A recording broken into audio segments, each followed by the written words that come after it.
This is the first real podcast that I've done in some time that hasn't been just exclusively a coaching call. I guess I did one last week that was half and half.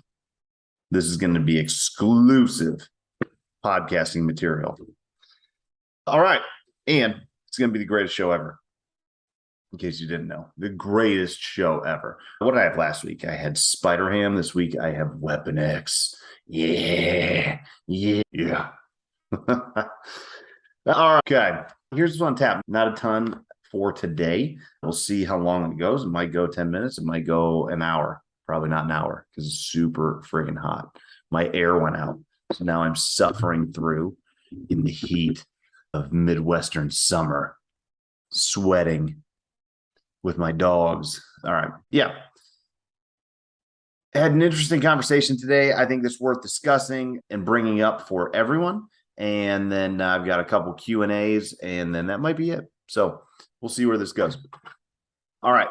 So conversation I had with the dude at work today about having a life, get a life, loser. Having a life outside the job. We talk about like interests outside law enforcement. That's something they talked about in the academy way back. That's like, yeah, of course. Like you need to have interests outside the job. And I remember thinking like, that's fucking stupid. Like who wouldn't have hobbies or an interest outside the job? And then I got into it and I was like, this is like the coolest job ever. And it consumes your entire identity. Figuring out like what you do on your off time that's not just thinking about work is it really happens. And then it implodes your life. And then you figure out like, oh, that doesn't work. So I need to have some interests that are not related to this job. Because believe it or not, as cool as it is, like people around you really don't give a shit that much. They think your stories are cool, but that's about it. So what are you? Your work is like free entertainment. So instead of watching Cops because it's been taken off the air, or you're sort of watching it in syndication. But yeah, your stories are, I don't know, just free entertainment. They're water cooler stuff you can tell at dinner parties. You're a clown, more or less, like your entertainment. So just treat that for what it is and understand, hey, you need to have something more to bring to the table than just goofy work stories about drunks you arrested. Like those kind of lose their luster after a while too.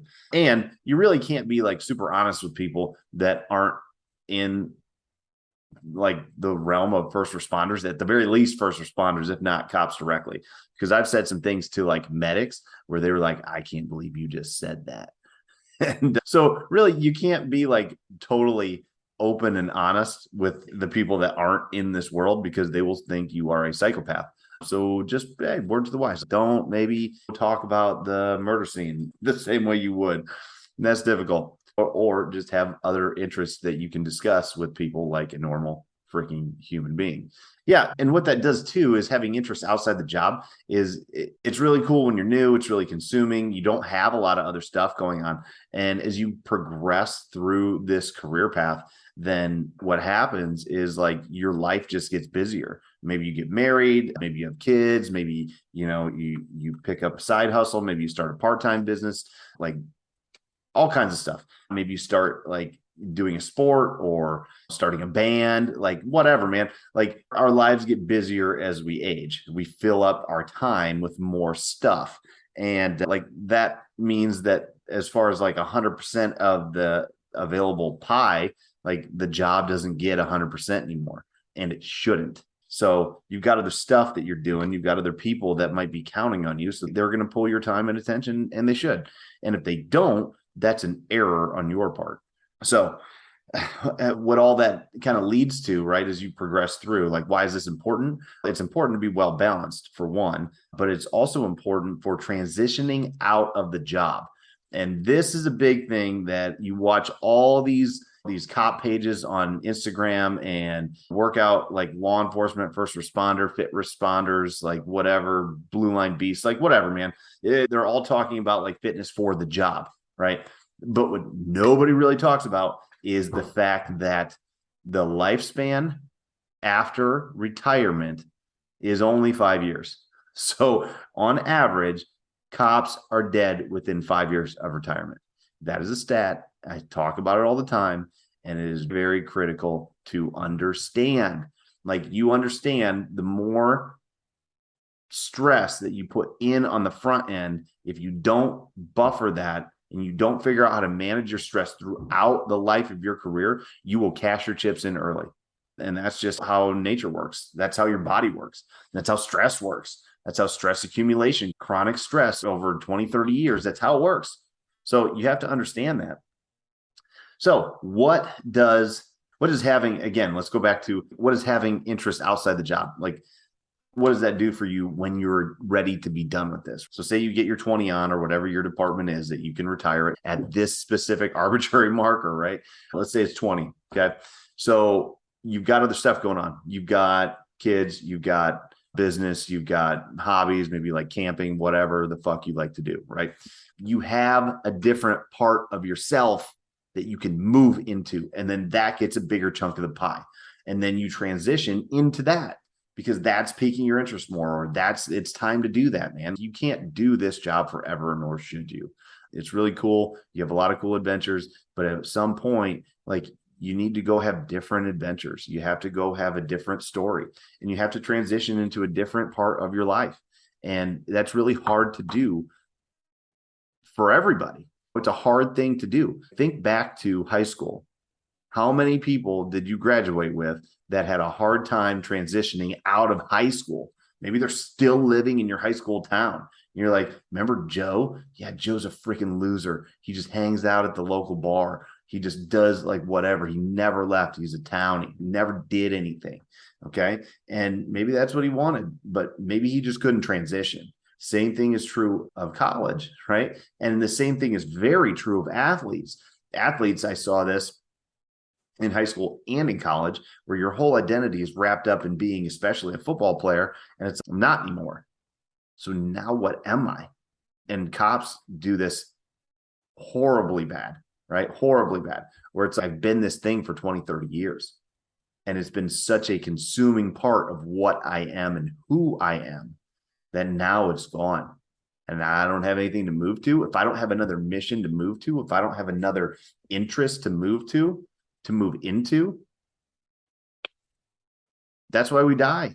That's why we die. 5 years, that's why we die. Viktor Frankl talked about it. Like, what is the purpose of life? The purpose and meaning of life is to give life meaning. And if you can't give life meaning, if you can't give this place meaning, it ain't going to last. It's not going to stick around. So all of that stress and all of the sacrifice that you made on the job for 20, 30 years, and then you have nothing to move to because you invested all of your time, like 100% of it. Like, you sacrificed everything outside of work, outside of your shift, outside of your specialty units, like all of it. You sacrificed all of it for that. I think that's an error, especially as you get into the later years of your career. I hate to say taper down, but maybe it's not taper down is maybe not the right way to put it, because like I said, this job has a great opportunity to see life for what it truly is and to have daily adventures that most people will never even get to experience one, let alone every shift, right? So you don't want to waste that and not experience those things, because that's an error in and of itself as well. But as you progress, you have to start looking at exit strategies. That's probably a better way to look at it. Maybe not tapering down, but exit strategies. And that's something that I've been looking into. I've got like over 15 years on now. And sometimes you wonder, like, how in the hell did this happen? But now it's okay. So how long am I going to stick around here? What am I going to do after? How am I going to transition into something else? Yeah. So these are conversations that you need to have and you need to understand. And I would say this is a concept that really needs to get brought into the academy setting, into the early years of new cops. Because if we did that, man, you could have two to 5 years of brainstorming, like 2 to 5 years of implementation, and then 2 to 5 years of like getting ready to transition. And so it's a whole process. It's like this thing in the back burner. It's almost like a thesis. It's like this thing in the back burner that's going on the whole time while you're going through this stuff. You really have to do that. And on top of that, like, you want to talk about business opportunities. This is another thing that we discussed today. This job is one of the worst places to make money, right? In the sense of you're literally trading every minute of your day for money. You can't make money not giving your time. You can't do it. So how do you make more money on this job? You just have to work more. You have to work more. You have to be in a parking lot working part-time. You have to pick up extra shifts. You have to put yourself back in the uniform, back in the squad, and then get out and do it. And it's miserable. It is absolutely god-awful miserable. Figure out a way to create another alternate revenue stream. That is the way to do it, right? And in this job, we create and learn many marketable skills. And you see some people do it and some people do it well, and then they exit with a good business plan, or they get hired on with a company in the private sector and doing whatever, right? Maybe it's computers, maybe it's security, maybe it's whatever. And they do really well, right? You got to understand how to use the skills that we have developed and how to market them and how to create another revenue stream while we're working. The trick with that is making sure that you don't do it on the clock. So that would be my suggestion. Anyway, wrapping that up, the big point to take away is learning to be able to transition into another part of your life. And to do that, you have to have things that you're interested in that are outside the job, right? Or that are related to the job, but not exactly that. Yeah, transition. If you don't have another mission to move to, it's just not going to go well at all. Okay, there we go. Yeah, somebody's not happy. Okay, let's go to questions. All right, so a little tactical nutrition stuff. All right, got a question from one of the Heroic 28 participants, Heroic 28 athletes, like whatever we're calling them. All of those things are true, athletes and participants. All right, so go out of town for work a lot for a night or two, and in places like fairs, career events, military bases, etc., where I can't bring meals and the available food options are very limited. What should I do in situations like that? All right, so you're talking about a short period of time. Okay, so you got to look at, number one, what's the big picture? So that's a small picture. What's the big picture? How often are we doing that? How often are we going out of town? How is it, like every weekend, or is it like once a year? So looking at that, you go out for work. So it looks like it's semi-regularly. So that's number one. All right. So if it wasn't regularly, if it was like just once in a while, then I wouldn't stress about it. Maybe have a little fun, go out and get maybe a lower quality, like local meal, experience the sights, see the sights. But if it's a regular or semi-regular thing, if you do that, you'll derail yourself, right? You'll end up eating too much, or you'll end up eating too low quality food. And it's just going to compound because it's all the time. So you just have to go to the basics. You got to get your protein number in. You have to get your protein number in. That is always a non-negotiable. If you get your protein in, then the rest will work itself out. I can promise that. Okay. I have not seen anybody who hits their protein number and then continues to screw things up. Okay. It's very difficult to do. All right. And if you, along with that, if you get your water in, if you get water and protein, the rest of those things will totally work itself out. And then you don't have to really stress about it at all. Another option is to take because you're not going to be working for 24 hours, right? Career events. Sounds like recruiting stuff. You're working like 8 hours. And it's not going to be fun, but you can always just not eat. If there's no options and you're not prepared, and you're like, dude, all they got are crappy granola bars and I don't know, pick something like whatever, donuts, right? Donuts, probably donuts and pastries and like junk food, right? Just hanging out. Okay. Don't eat anything. Like that is acceptable. We've been talking a lot about time restricted feeding, right? Talking a lot about time restricted feeding. And I'm a big proponent of 12 and 12, right? So 16-8, as far as like intermittent fasting, I think that is, start looking into some of the studies that they developed that 16-8 like fasted window, like fast for 16 hours, 8-hour feeding window. And a lot of that was just based on arbitrary decisions of like, well, how are we going to do this? It's easier for the lab to do that at shift change and to have this be the feeding window of 8 hours. So it's arbitrary. A 12-hour fasted window followed by a 12-hour eating window, like that is a pretty good, successful schedule for most people, especially with the shift work, right? So say you work 12s, right? You fast for your shift and then you eat for the rest of it, or you fast for half of your shift and then you eat for the second half of your shift, and then 6 hours when you're done, or you just basically you look at these blocks and you just slide them around. So that's really all you have to do here. You just look at your fasting window and you just use that 8 hours as part of that window. So you can just extend your feeding window later into the evening. And there's some downfalls to that too. It might do a few things that aren't optimal, but that's not the end of the world. And it's just for once in a while. That's what I would do especially if it's an event and it's an event that you're working. You can also do stuff like just bring a protein shake, do a protein shake, do the Vital Proteins collagens, just do a smoothie. Like those are options too. If fasting is not an option, if you're like, oh, I'm gonna go crazy if I can't eat, or honestly, this is like a me problem, but if I get overwhelmingly hungry, right? And then like stress stacks up or whatever, it's, oh man, I've got 3 hours left in my fasting window. But man, those donuts, I can only say no to those donuts so many times, and then they are all being destroyed. Okay. That's a me problem. Okay.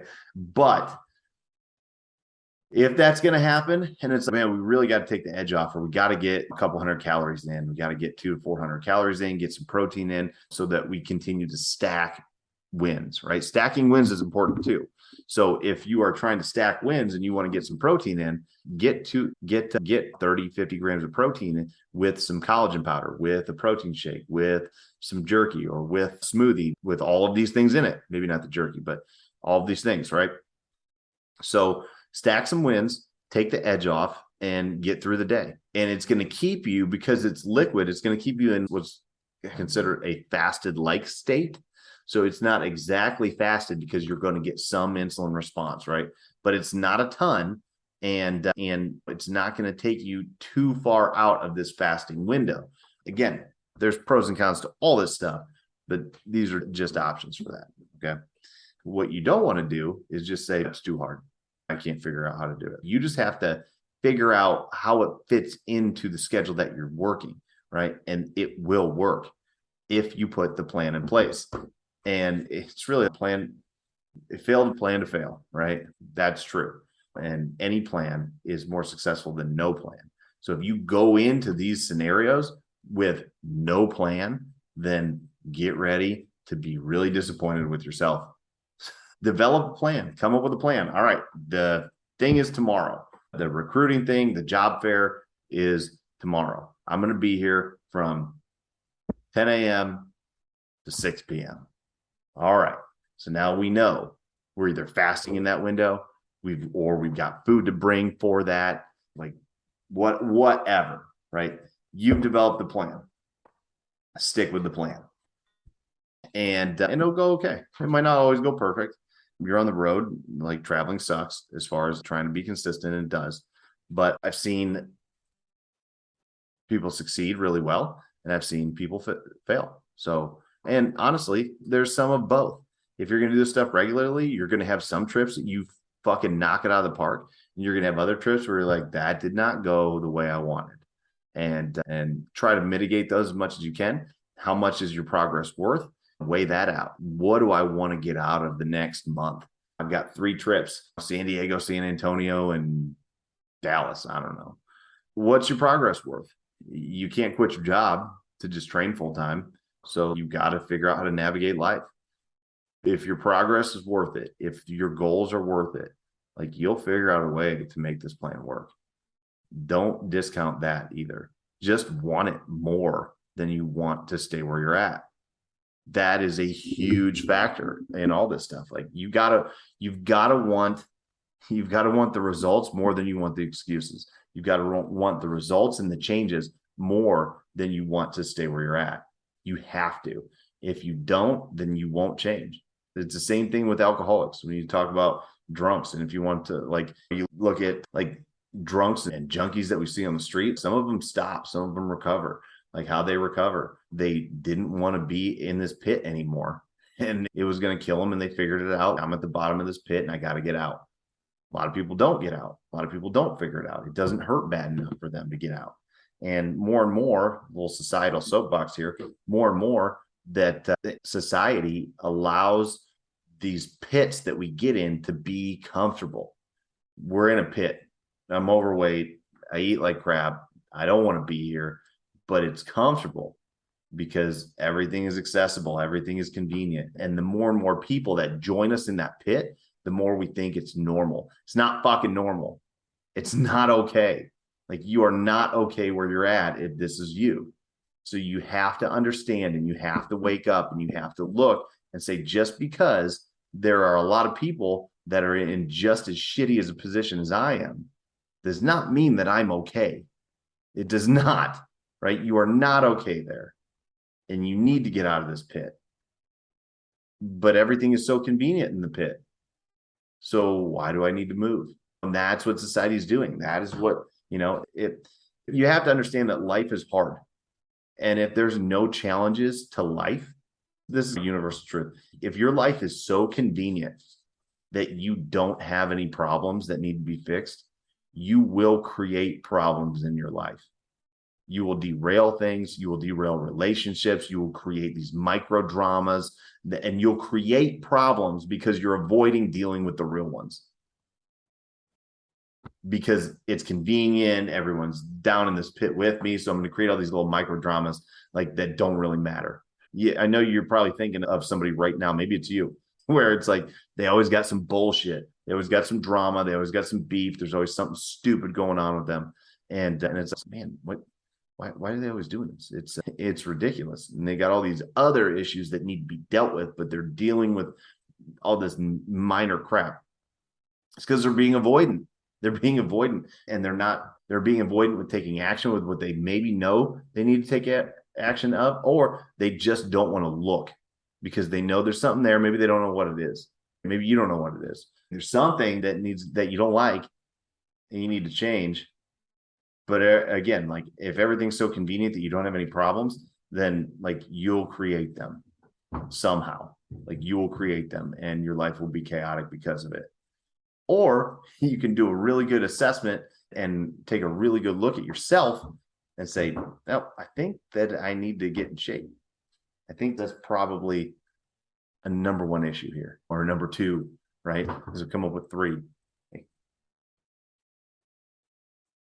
All right. So hopefully that wraps that up. And next question. All right. What are things you do to spice up rice or plain foods like that to make them less bland? And what are your go-tos for food meals on the go? All right. Kind of talked about it already. Let's answer that last part first. Food meals on the go.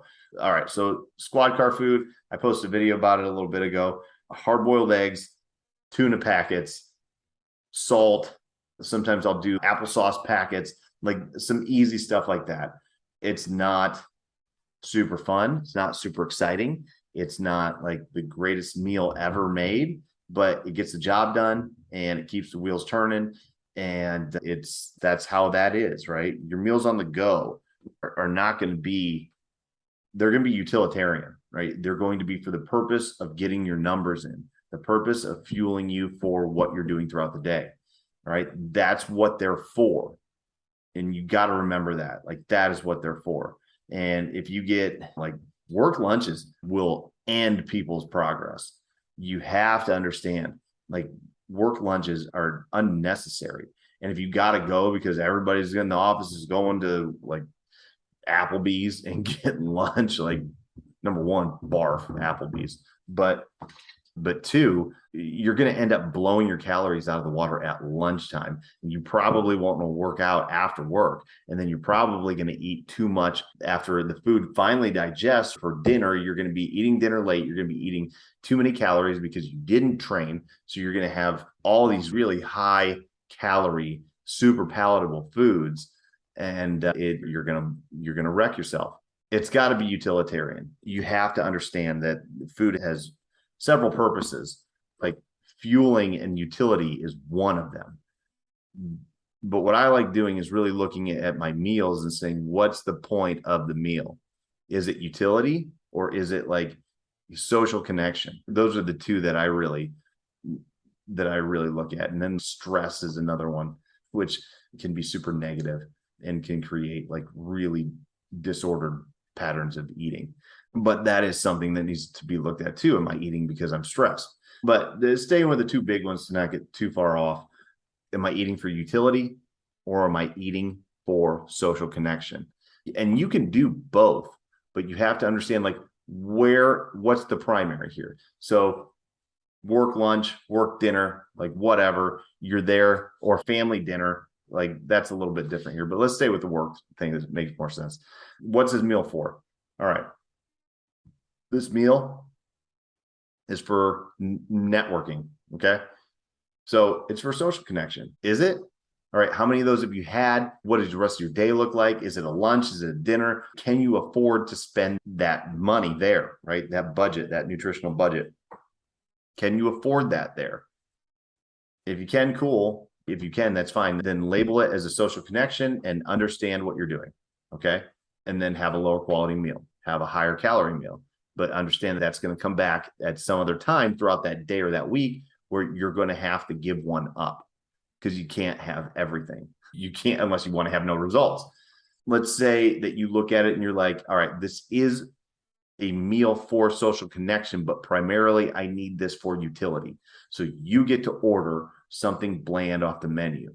You get to order something, maybe not bland, bland's a bad term, something basic, something high protein, something lower fat, maybe something like less than what everyone else is getting. And most of the time you can get away with that if you just don't like scarf down the breads and do all the extra stuff while people are just sitting around like shooting the shit, doing the networking. So drink water, be firm, know what your meal's for, right? So that's like a little tangent, but I think that's worth discussing. All right. All right. So let's go to the first part of that question. What things do you use to spice up rice and plain foods?